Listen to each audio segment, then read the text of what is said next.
Shalom, people. This is Brother Lyles coming at you with another video.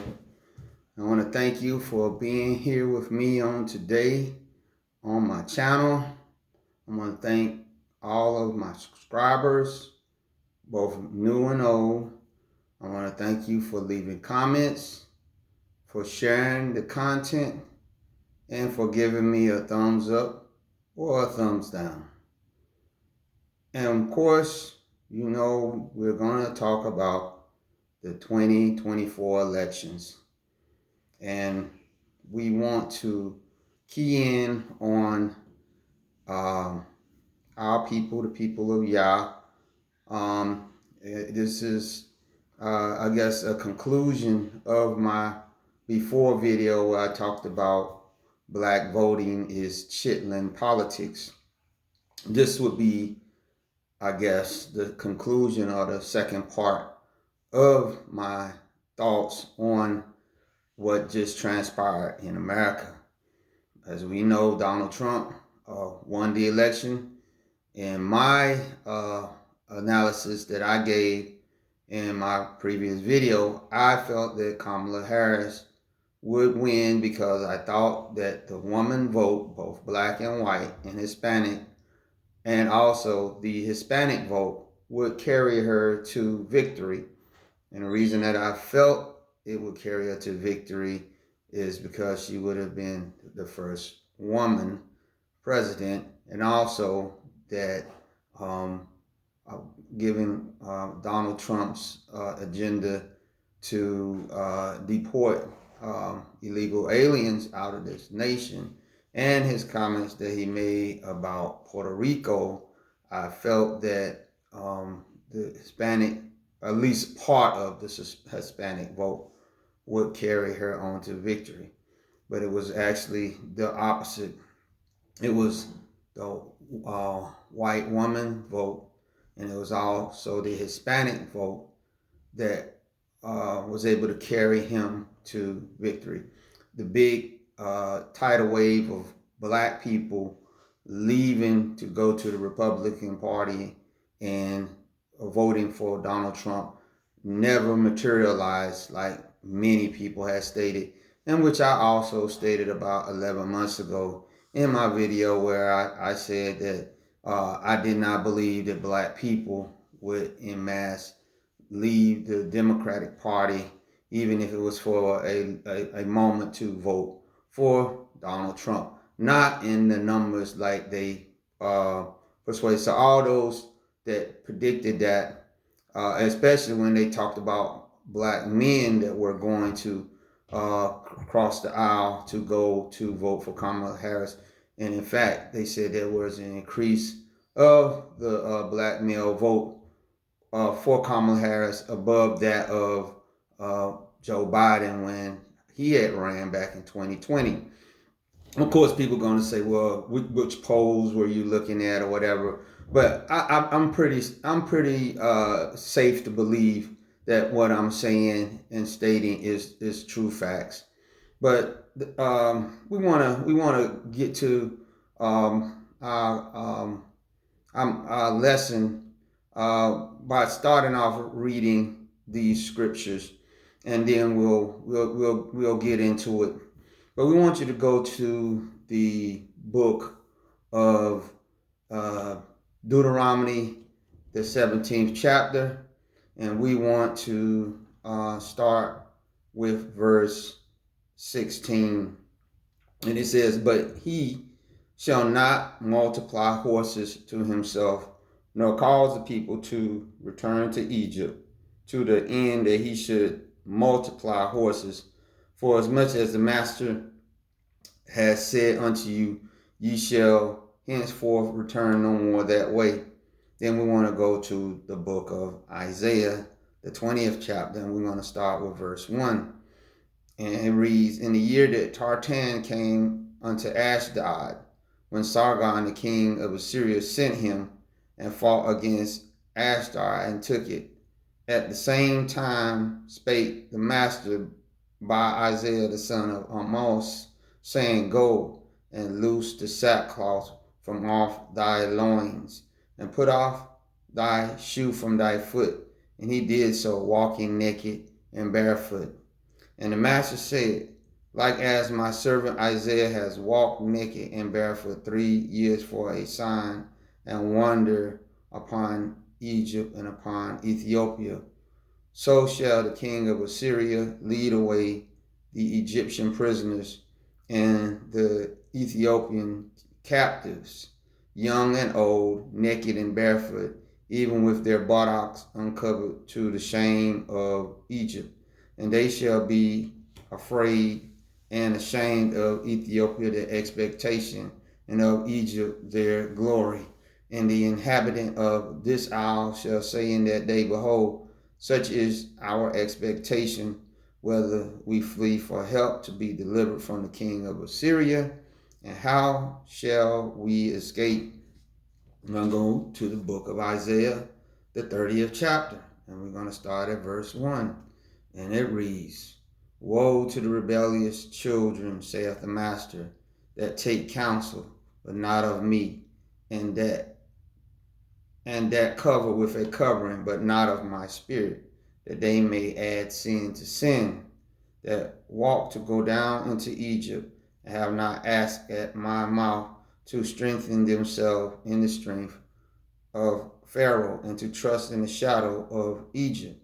Therefore shall the strength of Pharaoh be your shame, and the trust in the shadow of Egypt your confusion.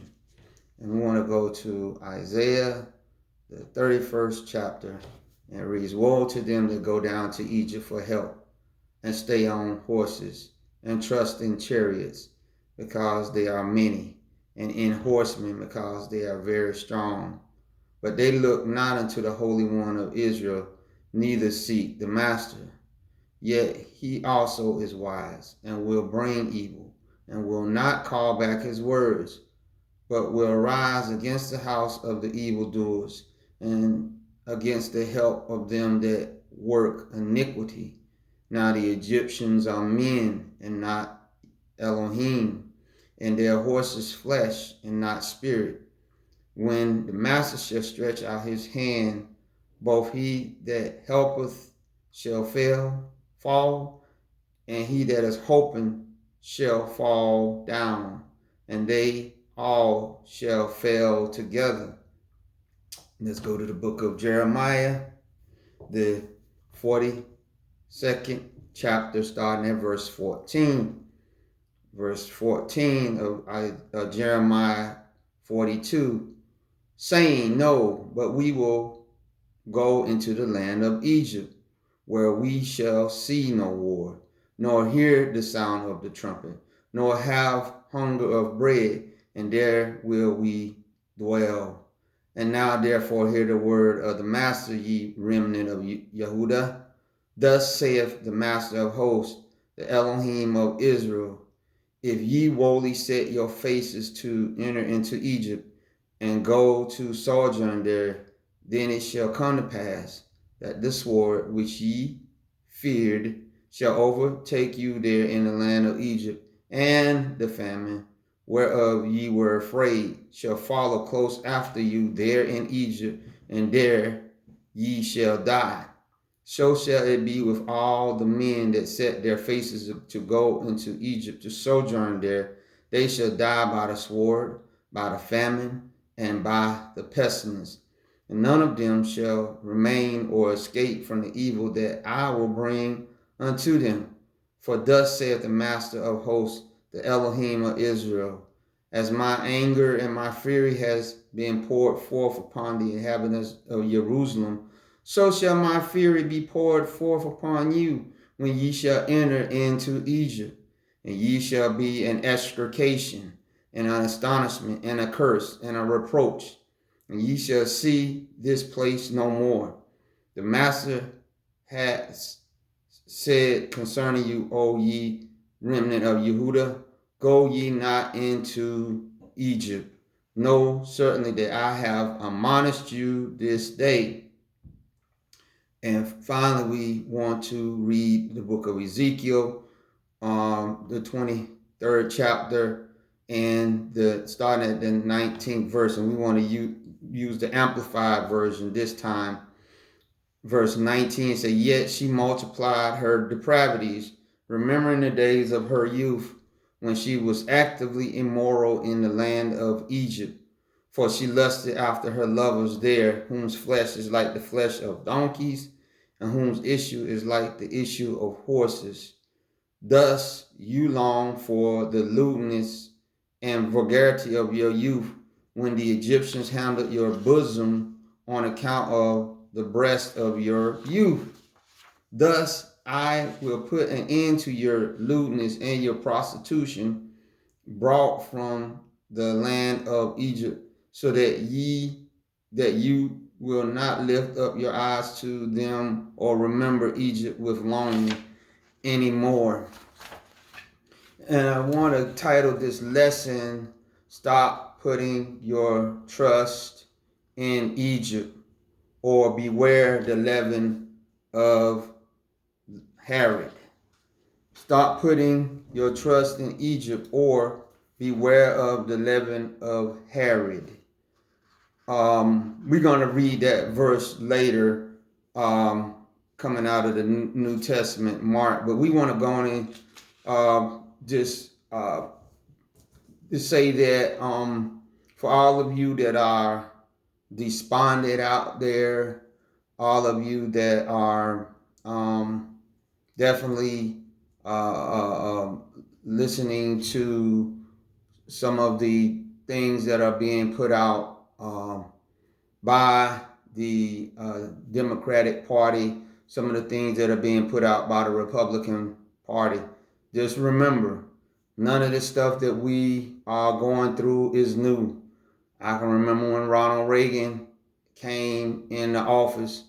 I was a young man, and even when I got in the military, Reagan was still president. And I can remember a lot of the rhetoric that was going on. You know, even people that were saying that Ronald Reagan was the Antichrist because they put his name, looked at his name, Ronald something R. You know, he had his middle name R or whatever, Reagan, and it was crazy. You know, people were saying, you know, he's friends with Gorbachev. And Gorbachev has that mark on his forehead and all this. It was all kinds of stuff that was swirling around. And although a lot of things was unleashed on us as black people, some of those things had already been unleashed. All Reagan did was continue the policy, because our enemy brings no new tricks. Our enemy is good at the Hegelian dialectic. The Hegelian dialectic is controlling both sides and then bringing them together and imploding them down in the ashes, and up out of it comes another paradigm. But all it is the next edition of what they were doing before. And if you want to get a good example of that, go to the book of Daniel, where he has the dream of Nebuchadnezzar, the statue. It starts off with the head of gold, Babylon, and then it moves on down to the Persian Empire, then the Greek Empire, then the Roman Empire, and then the 10 toes. So what is the common theme? They all are the same, but they're in different nations. So if you sitting there and thinking that the New World Order is just beginning in our time period, you are sadly mistaken. The New World Order started at the Tower of Babel. That's why Most High Yah broke it up. But we are living in the last iterations of it. And the thing about it is, as it has gone on, it has got more sophisticated to where its tentacles are all around the world. The goal was to take control of the economics, take control of the religion, take control of the education, take control of the psyche, as Paul talked about in the book of Ephesians, the prince of the power of the air waves, right? The course of this world. The course of this world, whatever paradigm you coming from, whether it's Republican or Democrat, it's all going toward destruction. And I understand what you feel that you're doing when you are engaging in the politics, whether it's Democrat or Republican, that you are somehow having a steering of the course of this world. You putting your hand in there. But understand this, that because this is the system of Satan requires a certain amount of sacrifice from you. He requires a certain amount of you giving your approval, giving your stamp of approval. Like I stated in my last video, that because Yehuda, we have the scepter, that they always want to get our agreement, right? And that the Most High Yah said that once our ancestors kept disobeying him and he kicked them out the land and into other lands, he told us, he said, you're going to now have to contend with these people's gods. You're going to have to contend with their systems, right? Because you wanted them. You felt that they were better. You kept asking me for this. So now I'm giving you this, but also I'm still going to require you, as Ezekiel stated, I'm still going to require you to live a righteous life. Therefore, somehow, some way, you're going to have to find a way to exist within this system, but also live righteously. That is why Yeshua came here. That is why he sent the Holy Spirit to lead and guide us into all truth. But what First John also said, it said, don't believe every spirit. He said, because there is a spirit of the Antichrist that had started going forth back then, and it now we're reaching the last iteration of it. And unfortunately for us, especially those that were at one time in the Christian church, right? This thing called Christianity was a thing that was infiltrated by that Antichrist spirit a long time ago. That had, not to say that it was some things that people that was being born again and saved and different things like that, but the system of this thing called Christianity and indeed all world religions was never made for us as believers to ultimately reach the goal of what Yeshua wants us to, which is to conform to his image.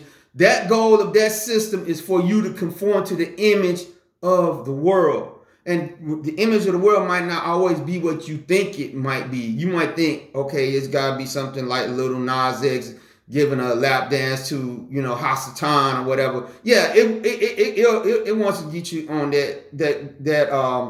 that kick too. But it also wants to get you on being a good religious person, but you don't have nothing to do with Yeshua. It can get you with that too because it controls both sides. So this is the thing that we as black people, as Hebrew people, came into agreement with after the Civil War, when we started engaging in their politics. Because as we're going to see later on, this is a form of going back to Egypt. And I'm going to tell you why I'm saying that. I went back and I wanted to do a little research of when black people, when Hebrew people left away from the Republican Party and started moving toward the Democrat Party. And so what I found was that, of course, after the Civil War, most black people aligned themselves with the Republican Party because it was a party of Lincoln. We know that Lincoln and the Republicans' original idea was not to start the Civil War to free the slaves. Although abolitionists did believe that they need to do that, that was not, of course, the overwhelming purpose of the Civil War. The overwhelming purpose of Lincoln, and he stated it, no knock against him. He was doing what most Caucasian white men back then was doing. They wanted to keep peace amongst themselves. They were seeing the great wars that was going on in Europe, and they did not want that to be here on the shores of America. They had already dealt with the British, of whom they were descendants of, and they did not want that again. They already had enough going on with the wars that they had fought against the Mexico. So his thing was, if I can keep the southern states from seceding from the Union without freeing the slaves, that's what I do. But what the South said was, we do not want to be part of this union anymore. We have customers outside of the northern industrialists that we can sell our product, still sell our product to, because they were still selling their cotton to England and other places that was going to buy, because at that time America did not have the kind of power that they had now, where they could sanction you for buying and selling from what they perceived to be their enemy. So they couldn't do anything about that.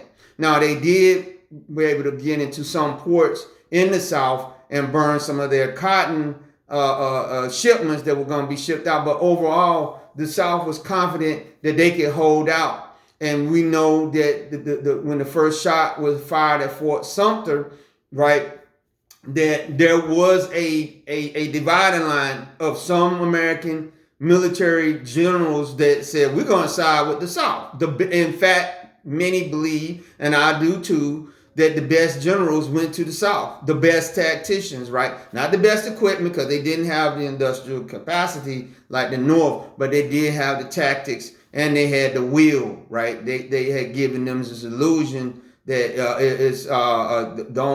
this is equivalent to what had happened with the Revolutionary War. So they had galvanized the hearts of the Southerners, not to mention they were very, very rich, and they did not want to give up the wicked lifestyle that they had, enslaving human beings and being able to do whatever they wanted to. So what we find is, of course, they lost the Civil War. The South lost the Civil War. We know Reconstruction came, and that was probably the glory days for black people at that time, because they had the Union Army there, they had the vote, they had the gun to back up the ballot, and it was the golden years as black people filled up political offices. But it was only because they had the gun. And as I stated before, because of the Republicans eventually getting to a place where they felt, look, we've carried out as much as we could with this quote unquote white man guilt thing, and therefore we know what happened with the Compromise of 1877 that I briefly talked about back there, where they basically left our people. They moved the gun from the ballot, and of course, once they removed the gun and gave us basically gave the Negroes back to the plantation owners who had lobbied successfully in Congress, because they were all white men, and got them to move the military away. They pretty much stripped all those rights that we had, and then we went back to what we did. And therefore, you can see that Republicans were not looking too good to a lot of black people at that time. But unfortunately, that's all they had. But once they removed themselves out of the South, the Democrats, right, because all the slave owners, all the races, all of them were part of the Democratic Party, that was like, black people never raised their head up. So we definitely know that you're not going to be a Democrat. We're going to not never let none of y'all be. So effectively, if there is no Republican Party in the South moving like that, what can you do? Because you tied yourself to this thing, right? Now you don't have access to it. And even if you had a Republican Party actively in the South like that, you wasn't going to overcome the poll taxes. You wasn't going to overcome the night riders and all that other kind of stuff. So we know things went progressively down for us as black people in the southern states. And to the point where around in the late 1800s, early 1900s, where the lynching was just out of control, and it was just burning and destroying the black Wall Streets all across the country, that they had a thing that was called the Northern Migration, where over 6 million of our people, I think it started that time, I think they said it actually ended in the 1970s or early 70s, moved up north to get away from that. And as they were moving up north, right, now they found that they had other opportunities to vote outside of the Republican Party, even though they still felt allegiance to it. Some felt, look, they have not been there for us like that, right? So now that we have these northern cities that we have opportunity to join the Democratic Party, let us move over and maybe at the places in these northern cities that we can pit them against each other. And that's what they did on a very small level. They was able to do that, and they was able to see that even some made a wholesale change, but it was very few because, again, our loyalty that remained like that, as like I said, some trickles over into the Democratic Party, because what was happening was the Republican Party was coming more of the party for the ultra rich that really didn't care. Basically told the black people, we don't have no more guilt about what happened to you in slavery. We don't feel what we have that debt. So black people started looking around, and what they found was, look, here's the Great Depression that happened in the 1930s. But the Republicans are not lifting a finger to help the poor, but in particular not lifting a finger to help the poor blacks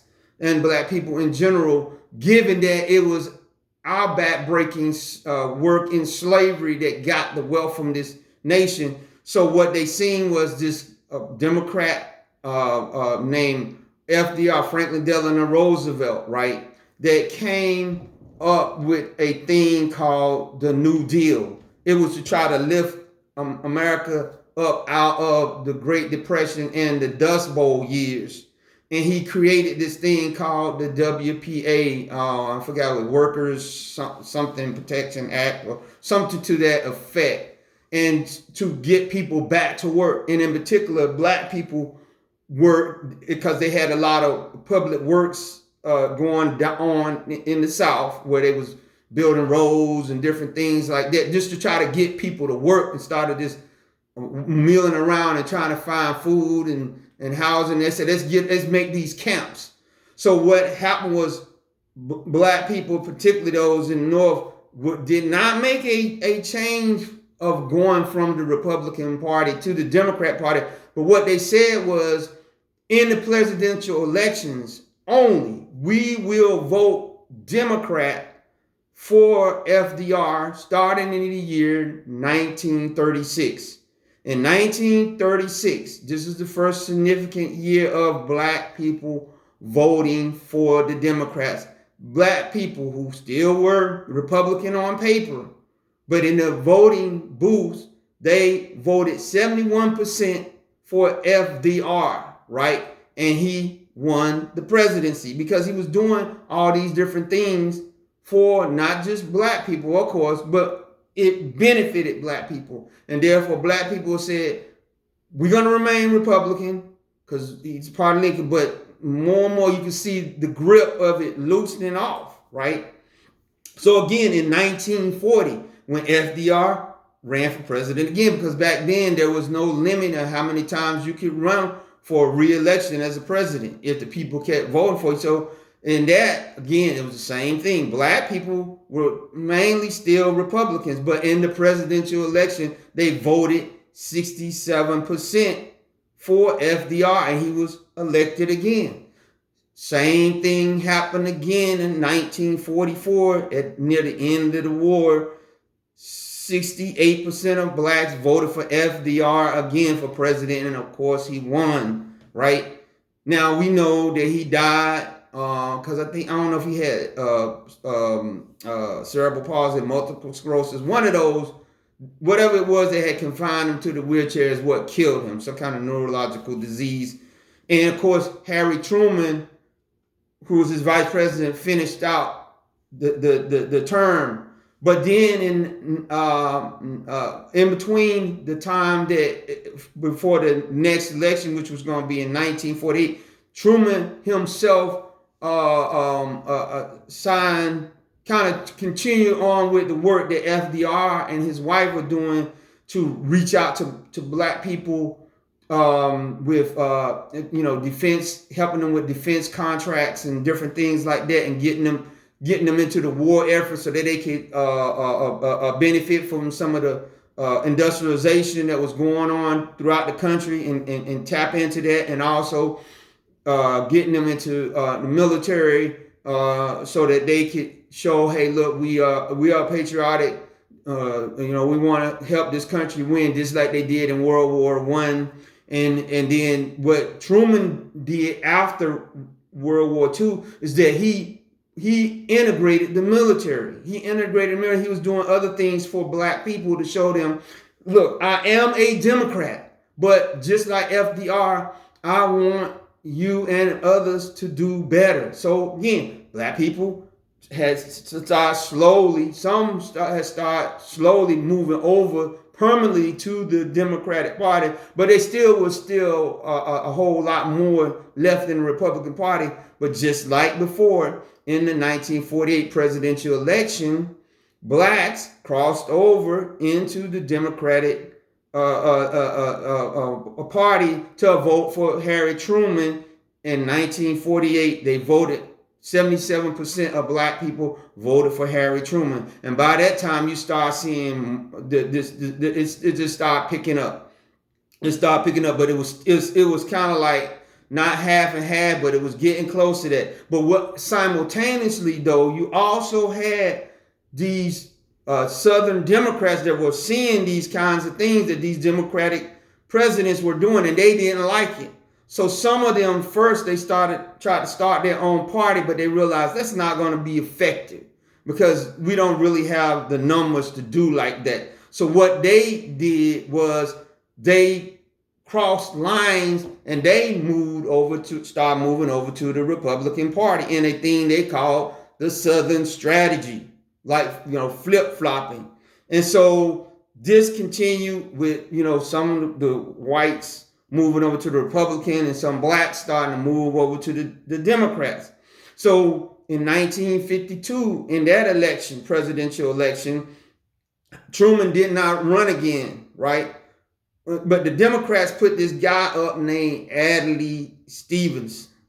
And he, not wanting to lose more Dixiecrats to the Republican Party, they paired him up with a vice presidential candidate that was a racist, a segregationist. So black people seen that, right? They seen it. And because, like I said, all of them had not come out of the Republican Party, it was still enough of them left in the Republican Party that when Dwight D. Eisenhower, the great war general from World War II, ran for presidency against Adlai Stevenson, he won, right?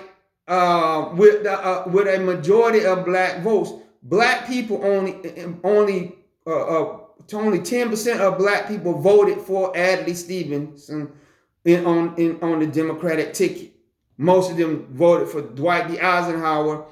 I don't know, maybe because I guess some of the things he did with the military, with black units and different things like that. And then also once he got in, he not wanting to see the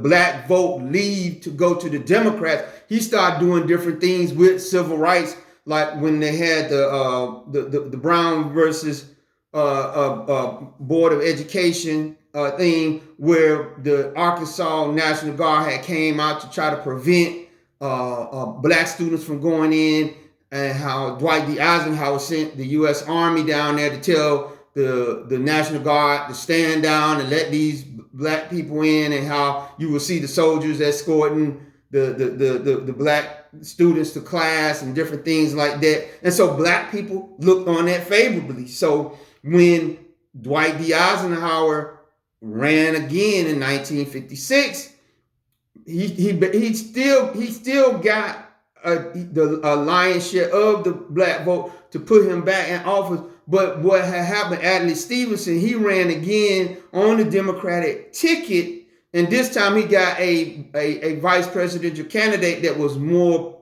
quote unquote progressive, and therefore this time the Democrats got 39% of the black vote in the election, even though Adlai Stevenson still lost. So let's go to 1960. You know that Martin Luther King and all the things that they had started doing. Now the civil rights movement was picking up. It was picking up steam. And so what you see was that now it was becoming more and more evident that the Dixiecrats now were just abandoning the the Democratic Party in droves to go to the Republican Party. But blacks still were there. They were still occupying, but it was starting to get shaky. More and more started going over to the Democratic Party.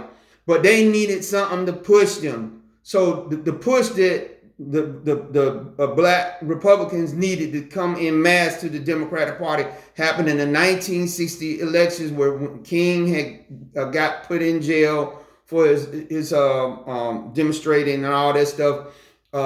Some black Democrats came to Kennedy and said, listen, if you want to get the black vote, because you know a lot of other people are not really looking at you like that because you're Catholic and because you're Irish, but if you want to get the black vote, you need to call Coretta Scott King and tell her, you know, you're going to reach out and you're going to try to help her with her situation with her husband being in jail. And also if you could talk to the judge to get him out of jail. And that's exactly what JFK and his brother Bobby did. JFK called Coretta, and then his brother called the judge and said, hey, listen, can you let King out of, let him out of jail, right? They let him out of jail. And once that happened, Martin Luther King's father, MLK Sr., who was a Republican, still a Republican, who said that he was going to vote for Nixon over Kennedy, right? But when that phone call came, what he said was, because that phone call came and his son got out of jail, and because he said he didn't like to see his daughter-in-law sitting there with her husband locked up. He said because of that, he told black people, you need to take your votes away from the Republicans and give it to the Democrats. And that's when you start seeing wholesale abandonment of black people going from the Republican Party into the Democrat. But what again do you see? You see the Hegelian dialectic, right? Because look at this, right? At one time, the Democrats did not want the black vote. They would not let black people join, and most black people did not want to be part of that because of the fact that they knew that out of the Democratic Party was the slave masters and the slave drivers and all those. But of necessity, right? They were redefining, they were imploding what was considered to be the Democratic Party, and out of the ashes came this thing, and it was the same with the Republican Party, imploding it for what it was, the party of Lincoln, the party of the emancipation, imploding it and bringing it back up to this new thing, right? That did not look the way it did in the beginning. So we know that in the 1960 election, JFK got 68% of the black vote, and he was elected president. Well, we know what happened. He got assassinated. And Lyndon Baines Johnson, LBJ, who was a Southern Dixiecrat that did not cross over, but remained with JFK when he was elected to keep that white Southern vote, right? Because a lot of people don't know that even JFK and his brother were hesitant to make that phone call, but they seen the political expediency of it, that the black Dixiecrats were leaving anyway. How can we substitute that? Just get the black vote of those black Republicans and bring them over. This is an opportunity because Nixon moved too slow. But Nixon was still playing the Southern strategy where he was trying to get the white Southern Dixiecrats over to the Republican Party, and therefore he didn't move and he lost the election. Well, we know LBJ took over from the Kennedy after he was assassinated, and he continued, I believe, reluctantly with his platform to help black people, get the right to vote, or rather protect their right to vote, because they always had the right to vote. But what they did not have is had laws that would block these people from doing some of the things that they was doing to keep black people from voting, because they had already passed those amendments that I talked about in our last video. Go back and look at it. These voting rights acts came and put up a wall to help them, but it came at a cost, because what happened was one of the things that LBJ did was in 1964, during the year of the 1964 presidential election, he signed in the Voting Rights Act, right? Which again, like I said, he was a Dixiecrat, but he also wanted the Democratic Party to remain in the presidency. So he passed this, but he said when he passed the signed the Voting Rights Act into law in 1964, they said these black people will vote now, are going to vote for us for at least 200 years. And in one commentary that I read, one of the commentators said, in a sense, it was almost like a curse, a hex that he put on black people, and said, because of this, right? Because now I'm messing up my Southern heritage legacy, because my legacy was of a Dixiecrat, right? Of one that did not want you to come up out of this, right? But because I was thrust into this by JFK, my other legacy, my legacy is going to be this. So this is what I'm going to do. But because of that, you owe us 200 years, black people. So the 1964 election, and when he ran for president, black people voted 94% for Lyndon Baines Johnson and put him into the presidency, right? And we know at the same time, the Vietnam War started the very next year, 1965. So now the concentration was America was going back into another war, going back into, having to take their resources, manpower, and all that, and put it into other countries and destruction and all these other kind of stuff. So the Democrats now owned this war.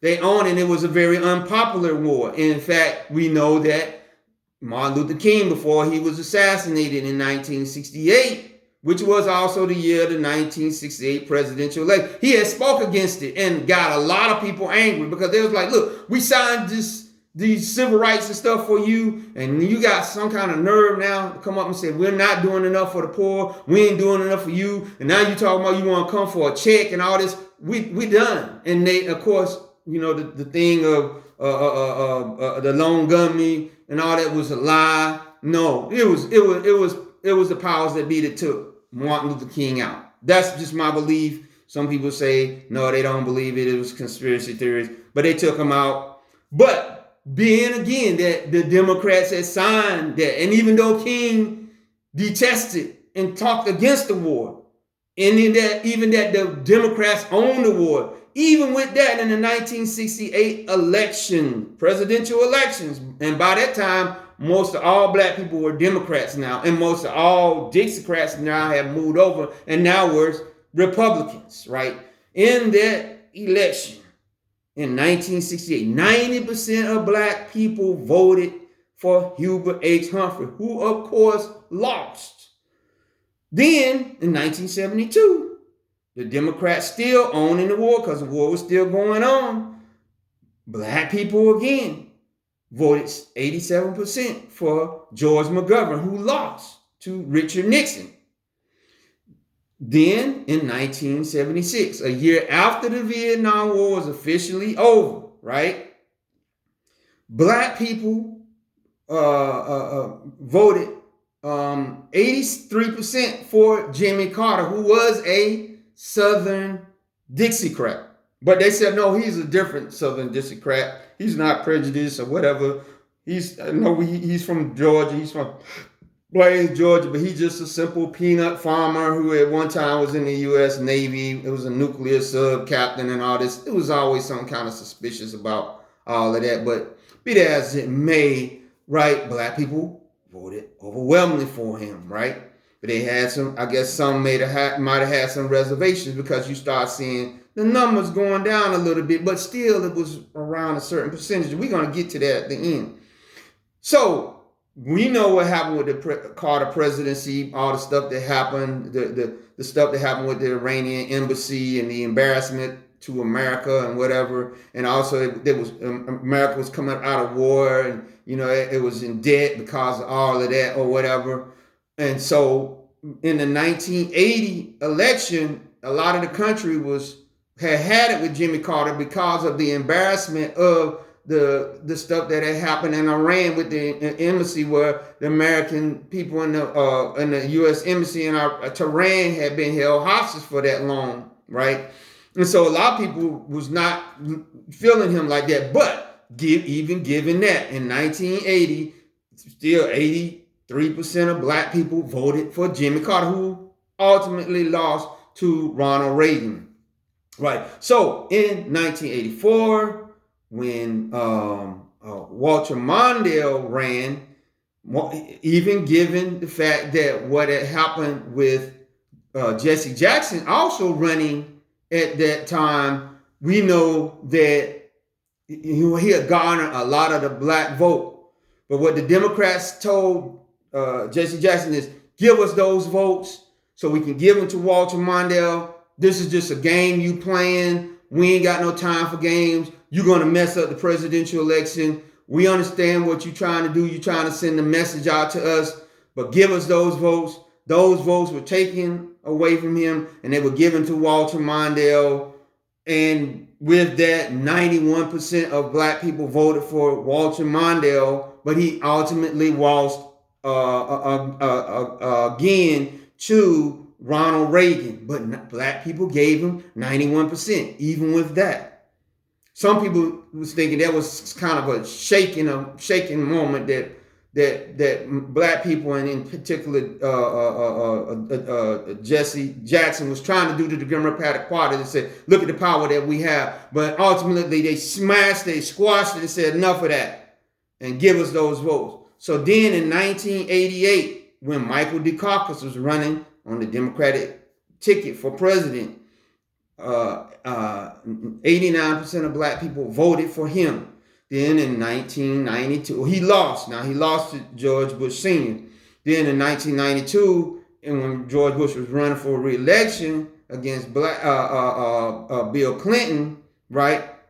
Black people, they didn't like the war in Iraq. They didn't want to go back into that again. They're seeing war, and they're like, nah, that's we're done with it. And they also start seeing the conditions of the cities and poverty rose up. So they felt that Bill Clinton was going to do better, even though he was a Southern Democrat. Also, they said, oh no, he looks like a good old boy, but he actually liked black people. He even plays the saxophone like black people. And everybody knows what happened when he went on the Arsenio Hall show and all that stuff. And they said, oh, he's going to be the first black president. In the 1992 election, he got 83% of the black vote, and he was ultimately able to win against George Bush Sr. So when he got into office, what did he do? He signed the 94 crime bill that put a lot of us in prison. He started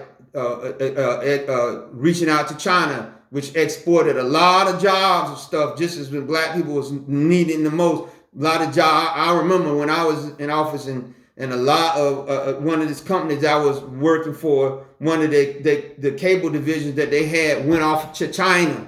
So immediately as he got into it, then he also had the CAFTA thing, right, where the jobs were leaving out from America. And that started the slow bleed, and also the rise of the dream that Nixon had in the 1970s, where they was looking at all this manpower that China had, that if they could tap into that and get cheap products that could be shipped back to America to be sold at a higher price, man, it would make people astronomical profits. So Bill Clinton was kind of the one that got that started, while also simultaneously causing a lot of us to get locked up. And I think that Monica Lewinsky stuff happened too, and also the stuff that happened in Haiti with the rice farmers or whatever, the stuff, which that happened later. But even with that, even with the 94 crime bill, in 1996 when he ran for re-election, black people still voted for him again. And they voted at a higher rate because this time 84% of them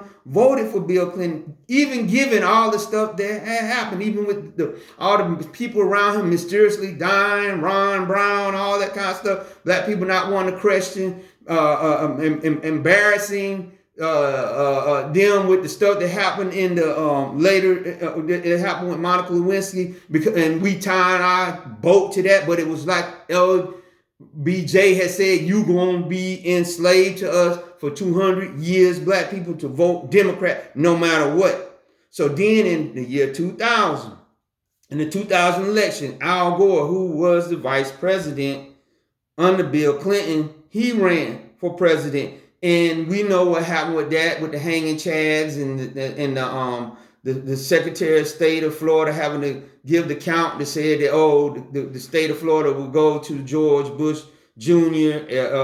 And Al Gore lost. But in that election, 90% of black people voted for Al Gore. In 2004, after the war was going, in Iraq and Afghanistan and everything. So people was hopeful that John Kerry would get in because he had fought in Vietnam, but he was anti-war. And so black people, even understanding that,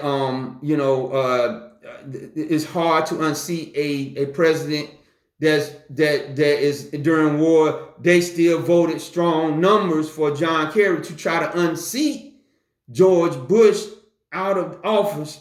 And black people voted 88% for John Kerry in 2004, but ultimately he lost a very close race to George Bush Jr.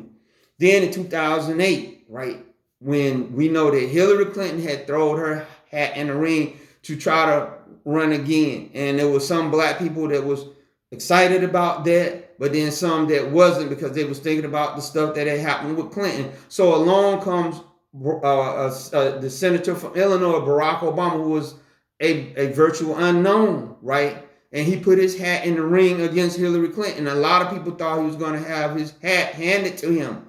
But something happened in the state of South Carolina where they said when he was campaigning and Hillary was campaigning, that Bill Clinton was talking to some reporters or something to the effect. And they said, Obama, back in the day, he would have been like a butler or somebody in the Arkansas mansion. And apparently it got out, and then slowly, or well, maybe not slowly, but I remember more and more black people switched their vote from Hillary Clinton to Barack Obama. And we know that he was kind of, a lot of people was kind of unsure of his stance on a lot of things. He made seem like he was, kind of a centrist or whatever. And in that election, me and my wife, we both voted. And we both voted for him. And in that election in 2008, 95% of black people voted for Barack Obama, and he became president of the United States. That is the highest percentage ever. The second highest was LBJ in 1964 when he, of course, passed the Voting Rights Act. He signed that and the one in 1965. But that was the highest one up until 2008 when Barack Obama got 95% of the black vote. Well, we know what happened when he got in office. He wouldn't send the bankers to prison that had caused the subprime mortgage stuff. He did the stuff with Libya, where he brought that and caused instability all across the Sahel and parts of Africa. He wasn't able to immediately stop the war, which was understandable. He wasn't going to immediately be able to come in there and do that. But also, it was certain issues that black people had wanted to to bring out to him, but he kept with the mantra that he had started with when he said, I'm not the president of black people, I'm the president of all people. And he just continued that. And basically what he was is a symbol per se that, oh, if you work hard and you get your education and stuff, even as a black man, you can become president of the United States. But even still, when you get that to that position, you're still not gonna be able to do nothing in particular for black people. And that's kind of the message that was sent. And even the Congressional Black Congress had stated that many times that they wanted to address Obama on some of his stances, but they stated that they felt that their constituents would either chastise them or not vote for them again if they tried to chastise Obama, being that he was the quote-unquote first black president, even though he was not acting that way. So they basically was kind of silent on a lot of stuff that they said they really wanted to talk about. So by the 2012 election, it was kind of shaky if black people was even gonna, stay with him, given that, you had Mitt Romney here or whatever. But be that as it may, black people still in 2012 voted 93% for Barack Obama in that election. He was reelected. And that was the last time I voted, and I talked about that. Then in 2016, we know that Hillary Clinton ran again, but it was a controversy with Bernie Sanders because it seemed like a lot of people wanted to vote for Bernie Sanders and put him in, but the Democrats did some kind of underhanded thing, and they put Hillary Clinton up instead. And a lot of people didn't like it. Some of the people that were Bernie Sanders supporters either sat it out, or some of them for a Green Party candidate to take those votes away from her. But even with that, black people were still loyal, even given that what she did. And they voted 89% for Hillary Clinton in the 2016 elections, even though she lost to Donald Trump. So in the year 2020, when Trump was running for re-election during the COVID, Joe Biden, who had ran for president before in the past but had lost, and also had the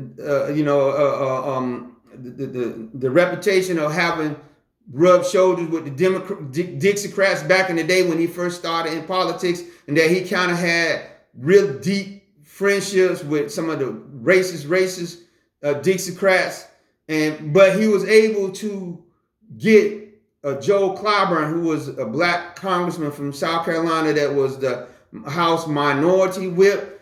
He helped him He helped Joe Biden get the black vote, right? Stir black people up, and they was able to get 87% of black people to vote for Joe Biden and get him and Kamala Harris, who was his vice presidential candidate, into the White House. And immediately when he got in the White House, everything that he said he was going to do, having our back, it went in reverse. And we know the stuff that happened with the Asian crime bill. We know what the stuff that happened with the George Floyd bill, and how he said he could not do anything with the Constitution when it came to immunity, which would, to be in all honesty, he couldn't have done anything on a state level. That's state.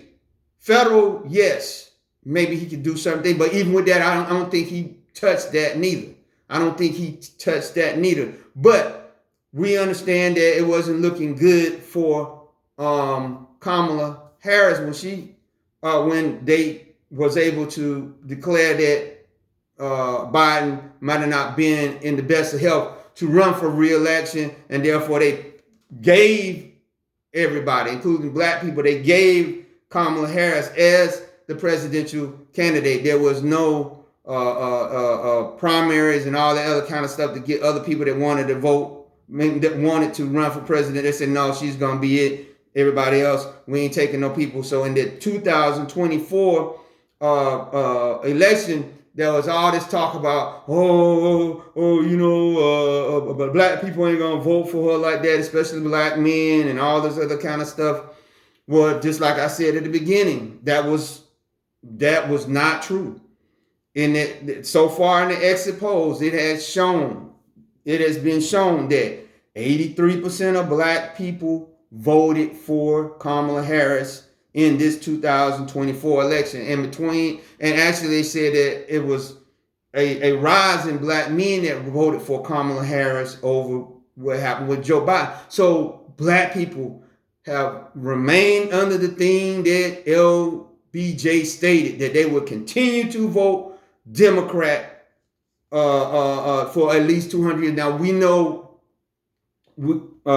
blacks have not been in the Democratic Party like that so far. So it's a long way before we get close to 200 years. But if you look at the percentage from starting from 1936 until 2024, if you tally up all the percentages of how black people have voted for the Democrats in the presidential elections, the average percentage that black people pretty much vote every year starting 1936, till now, it is 75.83%. So from the year 1936 until now, Democrats can almost count on 75.83% of black people to vote for the Democratic candidate for president. That's a third of our people. So tell me why they would need to try to get your vote, if through all the stuff that I just got through telling you that they seen that would make them want to go after your vote, especially this election right here, where they say, oh, they're gonna leave in droves to vote for Trump. It didn't happen. And so just like it took them some wake up calls for black people back in the day when they was overwhelmingly Republican because they didn't have no other choice. They have pretty much cut off the siphon of the Republicans where no black people, it's some, I understand when this might be people with money, but for the most part, there is a cutoff, right? That Republicans don't really need or want the black vote. So it's almost like just like the Republicans, where else you gonna go? When black people, but when they start seeing the shift, because the Republican Party, again, like I said, started to become a party of the rich and the elitists, and they didn't want black people. It's like the Hegelian dialectic worked to move us over here, but because now the wealth and power and stuff was going to the Republican Party, and of course they didn't want us to be part of that. They moved us over to the Democrats to give a social program, to keep us on the social program train, keep us on the social educational system, not learning how to build wealth that the Republicans did and all these different things, so that when you would have black people that gained kind of wealth, it was almost like incumbent sometime for you to join the Republican Party, because if not, they would have said, no, you making money, right? Well, of course, unless you was like those ones I told you, that they concentrated our wealth into black preachers, actors, sports stars. Now, they could have the wealth and all these different things, but of course, they would let them give little charitable this, that, or whatever. And then you had the Rockefeller that would give endowments and stuff, but it was never nothing that was going to wholesale change the overall for the average black person, because this is again the Hegelian dialectic, and this is the leaven of Herod. Now, and I said I was going to read this scripture, and this will bring it to point what I was saying, and we're gonna get on the part of Egypt. But in Mark 8:15, Yeshua said this to his disciples, and charged them, saying, take heed, beware of the leaven of the Pharisees and of the leaven of Herod. What is the leaven of Herod? Herod was an Edomite, but he had been appointed by Rome to be the king over Israel, because we know that when the Greeks when they defeated the Edomites, they forced a lot of them to convert to Judaism, and then a lot of them were allowed to get into the priesthood. A lot of them were part of the Sanhedrin. They were our brothers, right? They were black people just like us, right? But they had that ancient hatred. So when they got in there, especially when Rome came along and all these things, Rome said, you know what? We're gonna set Herod the Edomite. He's gonna be your king. And a lot of the Hebrews, the Yahudim, the Judeans did not like that. But he wanted to please Rome, right? He would do a lot of evil stuff against the Jews. He would put down, of course, insurrections and different things like that. But one of the things that he tried to do, he tried to get Yeshua to come before his court, and he said, I want to see some miracles. Make it happen. And what did Yeshua say? He said, go tell that dog that I'm healing and all these different things, but I'm not coming there to be some sideshow for him. I'm not coming to see him, right? But he was probably doing that to try to say to him, I need to control what you're doing because you stirring up this thing saying that you are the king and I'm the king. I'm the king that has been appointed by Rome. And if there is any disagreement about that, then we need to get it straight, right? But Yeshua said, I'm not coming before you because you are not my king. You don't understand who I am, do you? I am the way, the truth, and the light.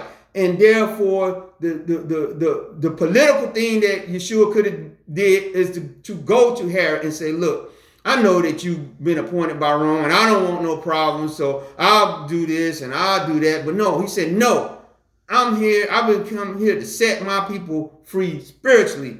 But Herod was thinking that he was coming to stir them up to overthrow Rome, which a lot of Yahudim really wanted to happen. But Yeshua was trying to help them understand that you need to be set free spiritually. So he did not play their games, right? That's why when the Pharisees came and said, what about this coin and paying taxes to Caesar? And what did Yeshua say? He said, render unto Caesar what is Caesar's and render unto Yahuwah the things that are Yahuwah's, right? Because I'm not playing your games, right? But I'm not bowing down to this government. What most Christians do not understand is that Christianity got the leaven of Herod in it, because what was it? It was the way. But when the Europeans, in particular, the Romans of the Roman Empire, when they couldn't defeat the way, they turned it into Christianity and said, let's make it the state religion. And immediately the leaven of the Pharisees, the Herodians, came into play, because then that's what Constantine did when he said, in this sign, conquer, when he used a Cairo cross, right, and started conquering. And then we know after the Roman Empire faded away militarily, it still remained in power through the Roman Catholic Church that controlled the emperors and kings and sent them in the name of God, in the name of Jesus, to conquer with the cross on the shield. It became the leaven of Herod, politics. Because when the pilgrims and all these Christians and all these other people came, well, the first thing they do after you've seen the Bible, you've seen the sword. That is the leaven of Herod. So no matter what they say about, the separation of church and state, okay, so when the Europeans that was escaping from Europe came and they said, we don't want religion and the government tied together because that's what we dealt with, it still remained the same, because it was the preachers that told the slave owners, and the slave owners who paid the money and controlled this nation as the Virginia Company, because this country started as the Virginia Company. They the one that gave them the emphasis that this is by the will of God that you conquer these savages and that you enslave these people. This is by therefore bringing on political power, bringing up the Whigs and all these different parties that evolved into the Republicans, Democrats. But they wanted to deceive themselves to believe that their religion had nothing to do with what, believe that there was separation of church and state with the stuff that they was doing, when they know these things were being sanctioned by these religious leaders telling them it was okay what they was doing to the slave, the government sanctioning again the slave Bible that was spread amongst them, so that black people that could not get their freedom and they couldn't even read about it in the Bible. All these things was the leaven of the Herodians, right? And so this is the thing that we as black people, once we were set free, we were let loose, but we were let loose to go into these different camps of Republican and Democrat who were steeped in the leaven of Herod. It was almost like it was unavoidable that if you wanted to get, and also the fact that, okay, that's to say they said separation, you still have Freemasonry and all these different things, the Divine Nine and all these different things that these people said, look, if you want to engage with us on a political stance, you got to engage with us on a stance of Freemasonry, the dark arts. You got to engage with us on the Greek pantheon and all these things as advisors of Boule, all these different things that the Bible had forbid us to do. And also, when you really look at the Divine Nine and all this, it has to do with them going across the burning sands of what? Egypt, to go back to Egypt, where the Greeks admit they got the knowledge. So what was our people doing? Just as I was reading in Deuteronomy, where he said, if you get a king, your king is not to cause you to go back into Egypt.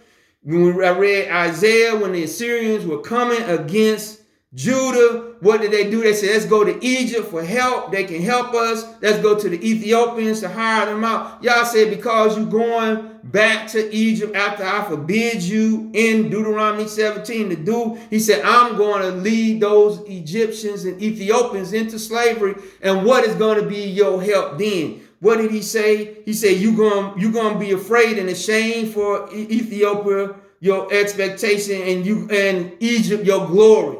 Right? All these different things is going to make you ashamed. So it started with the Republicans, where they told we're going to do this and another. And then what happened in 1877? Oh, the Great Compromise, right? So eventually once we fled to go up north with the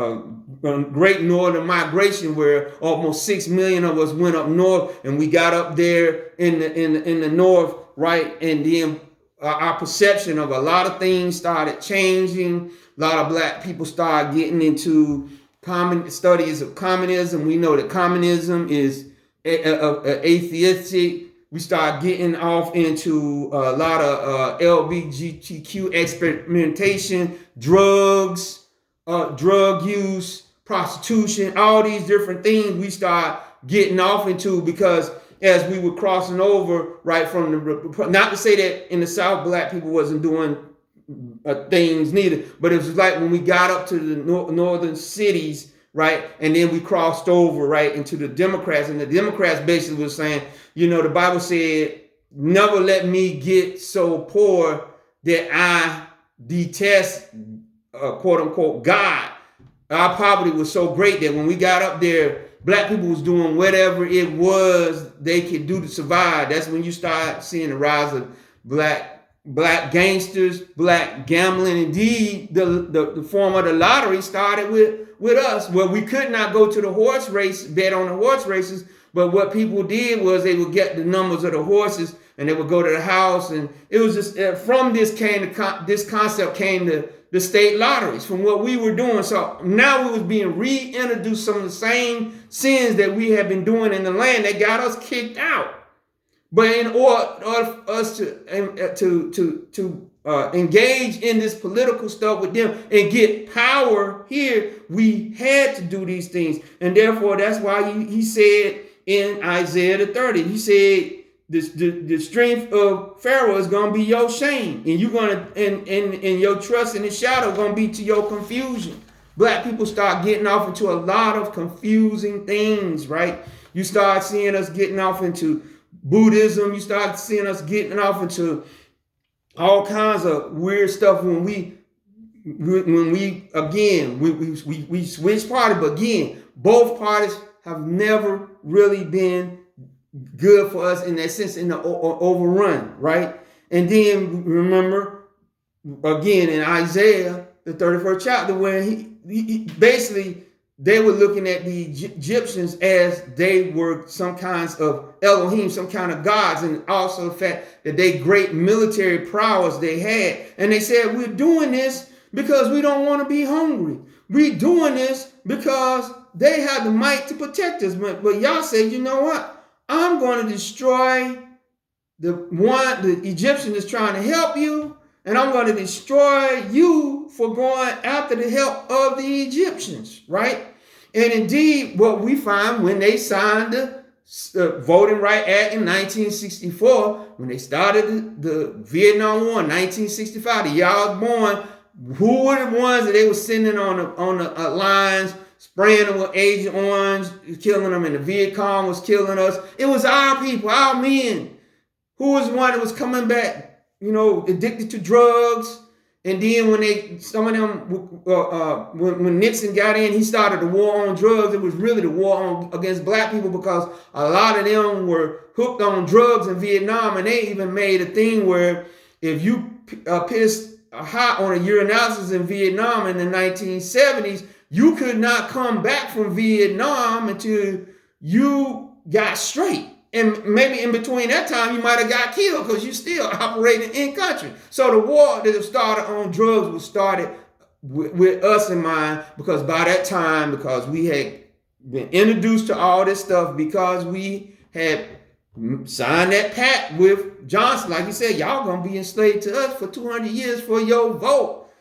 We start going down here, and all the stuff I talked about with the marriage and finance and all these things, because we put our trust in Pharaoh. We put, just like we had put it in the Republican Party and what they did to us and got us down to where we lost. We had millions and millions of acres, even though they didn't give us all the 40 acres and a mule. The little bit that we did have while we was under Republicans, we lost that. We lost that. We had to flee for our lives and flee up north. 6 million of us to survive, because what? Republican Party, like, we done. We don't have no more guilt. And so we're getting to that place almost with the Democrats, where Biden has said, when he got in office, hey, we're going after the Hispanic vote. But look what happened. The Hispanic vote is the one that helped Donald Trump get in. The white woman vote helped, which is not a surprise, get Donald Trump in. But black people were still what? They were still loyal. Despite all these videos of white women, black women saying, black man, you did. It's not true. It's not true. We have remained loyal to our detriments. Yeah, it might have been some black men out there, some people wearing t-shirts, but it was just optics. For the most part, the 75.83% still holds. We voted at 83%. So that's not no change. It was no downgrade. The average is still there. And they know it, but what they're trying to do, they're trying to make an excuse where they're going to say that since you don't want us black people no more, now we're going to really go after the Hispanic vote, when they know that's not true. But they don't need our vote anymore, because Yah is getting ready to destroy this nation anyway. Whether Kamala would have won, or Trump or whoever else would have run, this nation is headed for destruction. But then let's remember Jeremiah, where he said the fear that you said because you was gonna not be able to eat, the fear that you was not gonna be protected, because you would not hear me when I admonished you not to go back to Egypt. When I told you not to go back to Egypt, when you seen moves of Yah that was trying to move upon our people, what did the Christian ministers, the Christian churches, black Christian ministers, black Christian churches do to what? They directed us to Pharaoh. And I'm getting ready to end, but you see what was our people when we was wandering in the desert for 40 years. What was it complaining to Moses about all the time? We wish we was back in what? Egypt. Because there we had the leeks and onions and We worked hard or whatever, but we was consistent in what we was getting from them. And this is what we see, whether we land back on the side of the Republicans, which I don't think is ever going to happen, or we remain with the Democrats, which I believe is going to be. We need to get ourselves as believers, as Hebrew believers, connected back to the vine, right? So that, and Ezekiel said that one day, Yah, he said, I'm gonna, because you always looking longingly at Egypt, remembering the days when you was a youth, when Egypt had you in slavery and was fondling you and abusing you, but you look on it fondly. He said, you know what? I'm tired of that. He said, what I'm going to do? He said, you looking on the lewdness and the prostitution that Egypt was doing to you in land with fondness, with longing eyes. He said, I'm going to destroy Egypt and make it a base nation where you're not going to look at it like that no more. And that's what Yah did, because every time Israel got into trouble, what did they do? They would always run to Egypt. Remember the very first thing that Solomon did when he got in the kingship. What did he do? He went and married Pharaoh's daughter. So we had that problem of always going back into our detriment and disobeying the word of Yah. And that's what our people did. They said, but we got to do this and we got to do that. But we was taking the forbidden fruit, the fruit of knowledge of good and evil, because this is these people's system. This system, you can't run this system doing right. And when you don't do right and you try to put Yah's name to it, Yah said, I will not be mocked. Just like these put in God we trust on the back of their dollar when they know it's not the God of heaven, it's Satan, Lucifer, the light bearer.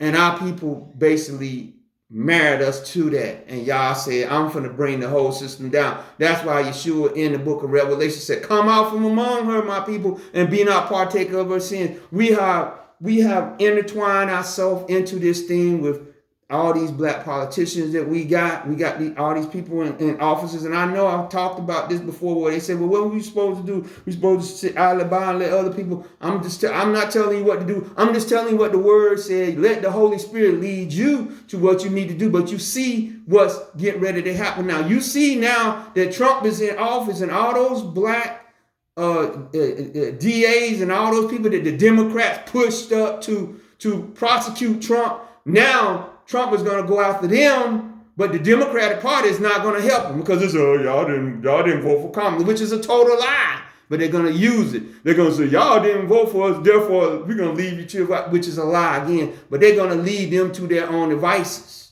or they're going to leave it upon us.